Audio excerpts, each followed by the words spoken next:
We love road tripping around Scotland. Even though it's a small country, there's so much to see. In this video, we're going to share with you 5 tips to ensure that you have a smooth road trip around Scotland.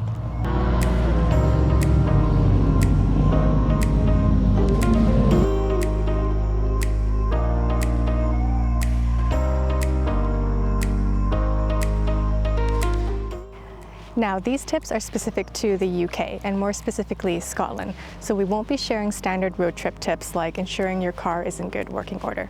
Let's dive in. Some areas of Scotland might not have data, so before you set off on your road trip, download offline maps from the Google Maps app of where you'll be traveling. This means that even if you don't have data, you'll still know where you're going and won't get lost. Next up is to allow yourself extra time to drive to your destination. You'll want extra time to stretch your legs, stop for some food, and take photos of the scenery, because you will want to stop to take photos.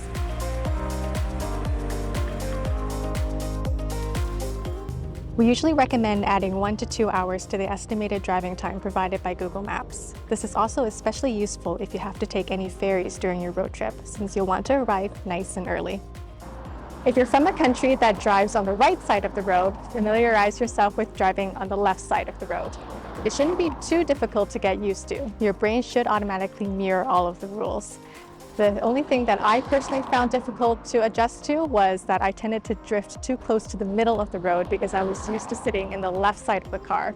But with practice and awareness, that was easily adjusted.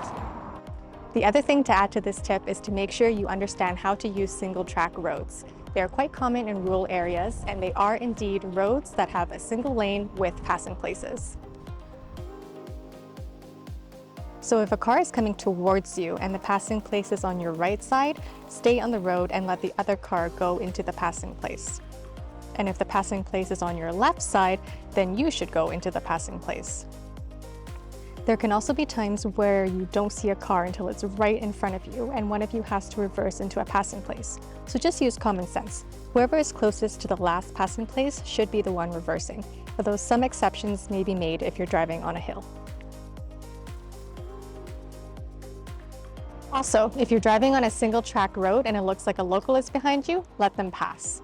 You can usually spot the locals by how fast they drive. They'll usually be tailgating you. And one more thing to note is that passing places are not parking places. Even if the view is outstanding and you want to stop and get photos, don't stop in passing places. Scotland was not built with road trippers in mind. There are no service stations dotted every few kilometers for your convenience. So if you happen to come across a toilet, use it, even if you don't have to go at that moment. You can typically find toilets in grocery shops and at some tourist attractions. Quieter attractions will usually have a sign asking for a donation if you use the toilet in order to keep it open, so do donate if you use them. And last but not least, bring midge repellent.